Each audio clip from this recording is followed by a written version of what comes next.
Dear student, आप सभी का स्वागत है हमारे यूट्यूब चैनल एमपी इनफाइनाइट पे। स्टूडेंट, पिछली जो क्लासेस थी उसमें हमने क्लास 6 के चैप्टर नंबर 1 के पार्ट 1 को पढ़ा था। उसके बाद हमने एक्सरसाइज 1A को सॉल्व किया था। अब हम जो वीडियो लेके आए हैं वो है चैप्टर नंबर 1 की पार्ट 2। आप जानते हैं कि जो क्लास 6 में चैप्टर नंबर 1 है वो है प्राकृतिक संख्याएं। पिछले वीडियोस में हमने कुछ टॉपिक्स को कवर किया था और आज की वीडियो में जो हम टॉपिक्स कवर करने वाले हैं वो है आपका कि प्राकृतिक संख्याएं क्या होती हैं, प्राकृतिक संख्या की परिभाषा क्या होती है। इसके अलावा दूसरा जो टॉपिक है प्राकृतिक संख्याओं को संख्या रेखा पर निरूपण। तीसरा जो हमारा टॉपिक होने वाला है आज, पूर्ववर्ती और अनुवर्ती संख्याएं क्या होती हैं, उन सब के हम एग्जाम्पल्स भी लेंगे। तो आइए सबसे पहले हम शुरू करते हैं कि प्राकृतिक संख्या क्या होती है। प्राकृतिक संख्या को आप एक एग्जाम्पल समझ सकते हैं। मान लीजिए आप कक्षा में बैठे हुए हैं, कक्षा में कुछ छात्र हैं, आप उनको गिनेंगे तो आप काउंटिंग कहाँ से स्टार्ट करेंगे? तो ऑब्वियसली इसका आंसर है कि हम 1 से स्टार्ट करेंगे। आपके पास यदि कुछ रुपए हैं तो आप रुपए को कहाँ से गिनना स्टार्ट करेंगे? आप ऑब्वियसली 1 2 3 इस प्रकार से गिनना स्टार्ट करेंगे। हमारे हाथ में जो उंगलियां हैं उनको हम कैसे गिनना स्टार्ट करेंगे? क्या हम 0 से गिनते हैं अपनी उंगलियों को? नहीं गिनते। हम जो अपनी उंगलियों की काउंटिंग करते हैं वो 1 से करते हैं, 1 2 3 4 5। यानी कि जो प्राकृतिक संख्याएं होती हैं वो एक प्रकार से गिनती की संख्याएं होती हैं। तो आइए, प्राकृतिक संख्या की परिभाषा क्या हो गई? वे संख्याएं जिनसे गिना जाता है, जिनसे वस्तुओं को लिख लो, चाहे नॉर्मल गिना जाता है, जिनसे वस्तुओं को गिना जाता है, उन संख्याओं को हम प्राकृतिक संख्याएं कहते हैं। आप समझ गए होंगे, ये डेफिनेशन हो गई इसकी प्राकृतिक संख्या की। या इस डेफिनेशन को हम एक प्रकार से और कह सकते हैं कि गिनती करने वाली संख्याएं, गिनती करने वाली संख्याएं कौन कौन सी होती हैं आपकी? 1 2 3 4 एंड सो ऑन। ये गिनती करने वाली संख्याएं, गिनती करने वाली संख्याओं को हम प्राकृतिक संख्या कहते हैं। देखिए, प्राकृतिक संख्या को इंग्लिश में हम नेचुरल नंबर कहते हैं और इसका एक और नाम है प्राकृत संख्याएं। इसके अलावा एक और इसका महत्वपूर्ण नाम है जो शायद ही आपको पता होगा, और वो नाम है इसका एक और, एक एग्जाम में आया था कि प्रथम 5 हिंदी अरबी संख्याओं का योग बताइए।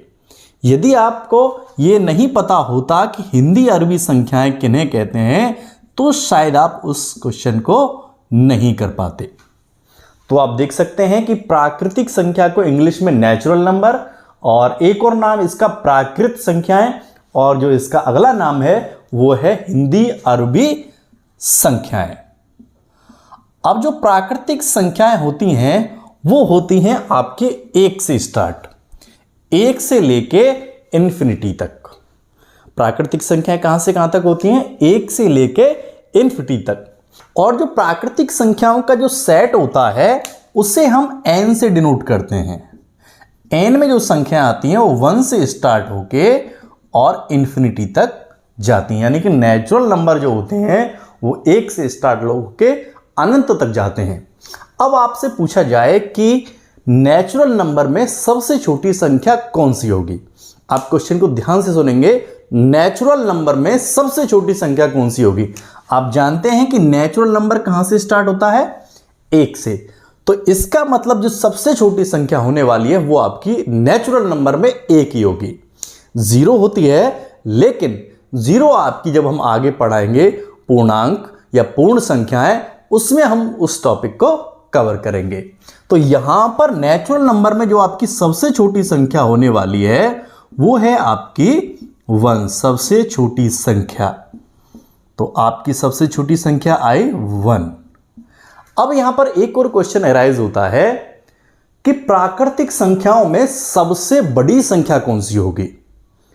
अब आप यहां पर देखिए, आप यदि यहाँ 3 को मानते हैं तो 3 के आगे 4 है, 4 के आगे 5 है, 5 के आगे 6 है, 6 के आगे 7 है।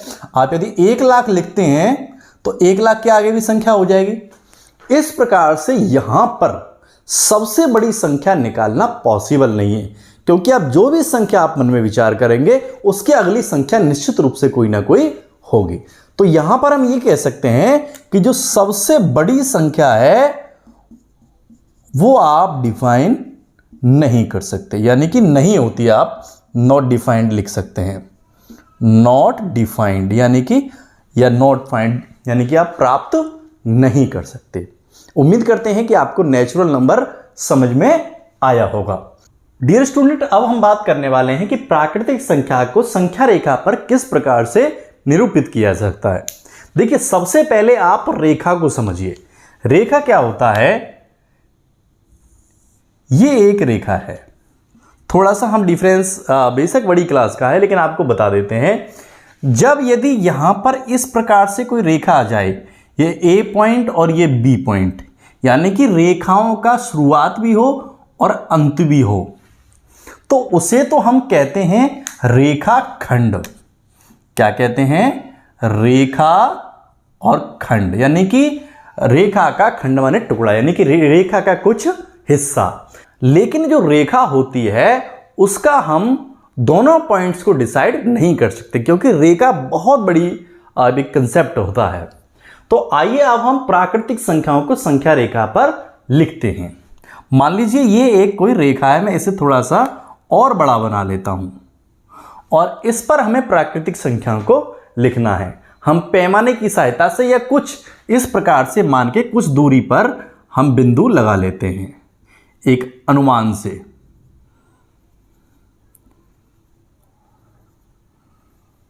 और इस प्रकार हमने कुछ बिंदु यहां पर लगा लिए।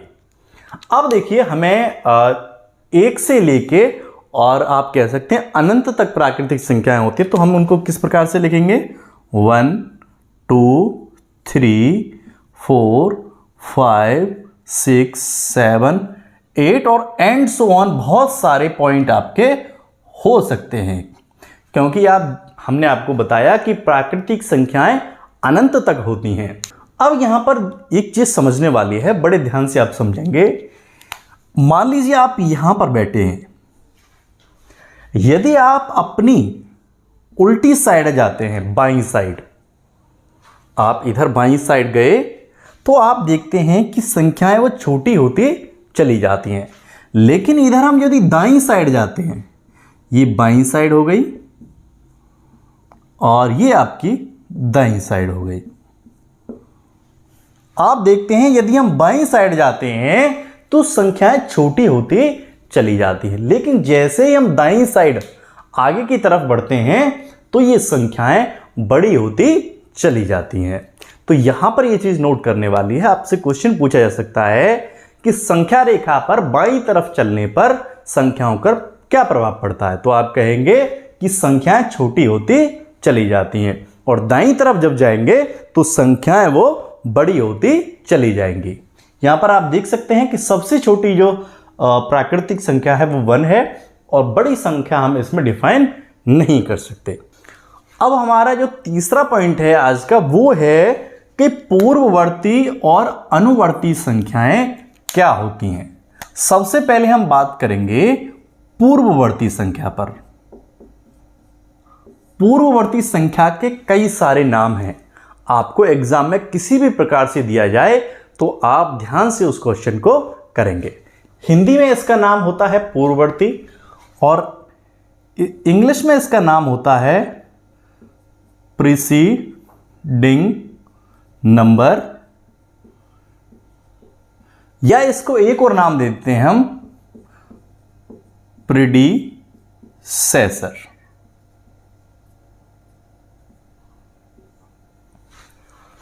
ठीक है, ये आपके 3 नाम इसके हो गए। आपको जिस भी प्रकार से पूछा जाए उसको आप सॉल्व करेंगे। लेकिन आप जानते हैं कि पूर्ववर्ती संख्या क्या होती है। देखिए, सबसे पहले आप इसका हिंदी नाम समझिए। हिंदी नाम में पूर्व दे रखा है, पूर्व यानी पिछला, पूर्ववर्ती संख्या यानी कि पिछली संख्या। ऐसे ही प्री मतलब पिछला। तो आइए इसको समझते हैं। पूर्ववर्ती संख्या क्या होती है? पूर्ववर्ती संख्या में जैसे मान लीजिए आपको एग्जाम्पल के लिए संख्या दे दी जाए 5 और आपसे पूछा जाए कि 5 की पूर्ववर्ती संख्या बताइए, पूर्ववर्ती संख्या बताइए। तो आपको क्या करना है? 5 से पहले यानी कि 5 से आपको 1 कम करना है। 5 से 1 कम किया तो कितना आया? 4। तो 4 जो होगी वो 5 की पूर्ववर्ती संख्या होगी। यानी कि किसी भी संख्या में से 1 कम यदि हम कर दें तो उस संख्या की पूर्ववर्ती संख्या आएगी। अब हम बात करते हैं अनुवर्ती की। अनुवर्ती जस्ट इसका अपोजिट है। अनुवर्ती के कई सारे नाम हैं। अनुवर्ती संख्या इसे कहते हैं या इसे आगामी संख्या भी कहते हैं, आगामी संख्या, या इंग्लिश में इसे हम कहते हैं सक्सीडिंग नंबर, सक्सीडिंग नंबर, या इसका एक और नाम है सक्सेसर। ये इसके सारे नाम हैं।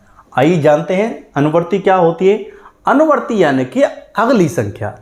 इसी एग्जाम्पल को देखते हैं। 5 है तो 5 की अगली संख्या क्या होगी? 6। तो यानी कि किसी भी संख्या में यानी कि 5 + 1 = 6।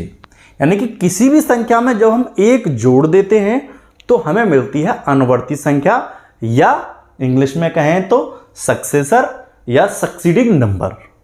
ठीक है। और यदि हम किसी भी संख्या में से 1 कम करते हैं तो हमें मिलती है पूर्ववर्ती संख्या, या जिसे हम कहते हैं प्रीडिसेसर या प्रीसीडिंग नंबर। उम्मीद करते हैं कि आपको अनुवर्ती और पूर्ववर्ती का ये कॉन्सेप्ट समझ में आया होगा।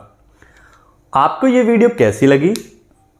यदि आपको इस टॉपिक को समझने में कोई भी समस्या है तो आप हमें कमेंट बॉक्स में अपना मैसेज लिख सकते हैं। अब मिलते हैं अगली वीडियो में। जो ये चैप्टर है 6th क्लास का चैप्टर 1 का प्राकृतिक संख्या है, उसका एक अभ्यास बचा है 1B। अगली वीडियो में हम आपको अभ्यास 1B का पूरा सॉल्यूशन बहुत ही आसान तरीके से कराएंगे। इसलिए अभी आप हमारे चैनल को सब्सक्राइब कर लीजिए ताकि आपको अगले चैप्टर की या अगली जो भी वीडियो आए वो आप तक नोटिफिकेशन पहुंच जाए। अब मिलते हैं अगली वीडियो में। नमस्कार।